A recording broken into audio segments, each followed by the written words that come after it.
So guys, मैं आज का वीडियो लेके आया हूँ। जैसे मैं चेक करूँगा कि आईटी सेक्टर काम कैसे करता है इंडिया में, तो उसकी जानकारी आपको मिलेगी। कि जैसे मैं ये वीडियो इंग्लिश हिंदी दोनों में बना सकता हूँ, लेकिन आपको जानकारी के लिए मैं बता दूँ कि आईटी सेक्टर इंडिया का किस हिसाब से काम करता है। जैसे आईटी सेक्टर इंडिया का अगर आप देखो तो मेजर कंपनीज है टीसीएस, इन्फोसिस, विप्रो और भी अदर कंपनीज है, एचसीएल, टेक महिंद्रा और अदर्स। ठीक है, तो ये जनरली काम कैसे करती है, तो इनका एक स्ट्रक्चर होता है। सबसे पहला स्टेप है, इनके पास क्लाइंट होते हैं। क्लाइंट मतलब अलग अलग कंट्री के, जैसे यूएस के, यूरोप के, जापान, ऑस्ट्रेलिया, मिडिल ईस्ट और अदर अफ्रीकन कंट्रीज भी होती है। ठीक है, तो इसमें जो डिस्ट्रीब्यूशन है वो एक तरीके का होता है। जैसे एपैक है तो एशिया पैसिफिक में जो आपके कंट्रीज आते हैं, जैसे जापान हो गया, ऑस्ट्रेलिया हो गया, एशिया पैसिफिक, ये मोस्टली इंडियन टाइम जोन से थोड़ी आगे, मतलब जीएमटी से आगे वाली टाइम जोन की चीज़ें होती है इसमें। अब ईमिया जो टाइम ये है, ये आपका European countries plus middle east countries और अफ्रीकन कंट्रीज़। ठीक है, उसके बाद एक सेपरेट एक है यूएस का टाइम जोन अलग है, और यूके। यूके अब क्या है कि जीएमटी के पास वाला टाइम जोन है यूके का, यूएस का भी अहेड टाइम जोन है। ईमिया हो गया जिसका टाइम जोन पीछे है, और एपैक हो गया जिसका टाइम जोन आगे।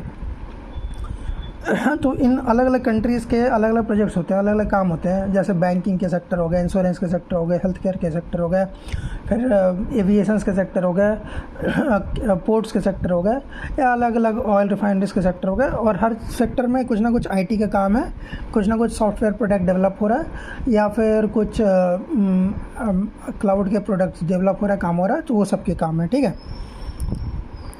तो अब हमारा जो बिलिंग साइकिल है वो कैसे होता है, देखो जैसे जनरली जो नई बिलिंग्स है वो अप्रैल के मंथ से स्टार्ट होती है, अप्रैल के मंथ से।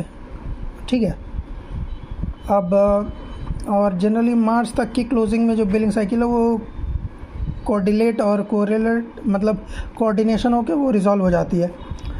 अब जो प्रोजेक्ट का जो डिस्ट्रीब्यूशन है वो इस तरीके से होता है। जो प्रोजेक्ट फॉर वर्किंग, तो जब नया कुछ बनाना है, न्यू फीचर्स ऐड करने हैं, न्यू चीज़ें ऐड करनी है, तो उसमें जो डिस्ट्रीब्यूशन है वो एक इस तरीके का होता है। जैसे कि डेवलपर हो गया, टेस्टर हो गया, डीबीए हो गया, डेवऑप्स हो गया, आर्किटेक्ट हो गया। मेन पर्सन है डेवलपर और आर्किटेक्ट। तो होता क्या है कि जैसे ये जो डेवलपर है, ये लोग होल्ड करते हैं कि प्रोजेक्ट बनेगा कैसे। इसमें जनरली यहाँ काउंट ज़्यादा होता है, और पे जो न्यू प्रोजेक्ट्स बनाने की जो पे रेंज है वो भी ज़्यादा होती है। उसी तरह डेवलपर चाहिए, तो उसका एक चेक करने के लिए जो क्वालिटी टीम चाहिए, जो जिसका पे स्केल थोड़ा कम होता है, डेवलपर का ज़्यादा होता है, फिर क्वालिटी टीम का होता है, आर्किटेक्ट का सबसे ज़्यादा होता है। और डेवऑप्स में एक नेटवर्किंग का साइड हो गया, जो डेवलपर और टेस्टिंग और अलग प्रोसेसेस को लिंक करती है। फिर डीबीए होता है, डेटाबेस एडमिनिस्ट्रेशन। ये डेटाबेस में अलग अलग प्रोसीजर कॉल सेट करने के लिए, डेटा स्टोरेज करने के लिए, परफॉर्मेंस ट्यूनिंग करने के लिए डेटाबेस एक होता है बंदा। तो ये है, यहाँ जो पे स्केल है वो ज़्यादा है, और नंबर ऑफ लोग भी ज़्यादा चाहिए। एक बार जब प्रोजेक्ट रेडी हो जाता है, once the project is completed, ये मेंटेनेंस फेज़ में चला जाता है। मेंटेनेंस में यहाँ पर पैसे कम मिलते हैं क्लाइंट से। जैसे यहाँ पर जनरली वेरी लिस्ट डेवलपर, जैसे सपोर्ट का रिक्वायरमेंट अगर 3 है तो डेवलपर एक ही चाहिए होगा, और टेस्टर्स भी एक ही होगा। तो मतलब ऐसे ये काउंट है, काउंटलेस एंड लेस बजट। ठीक है, ये होता है।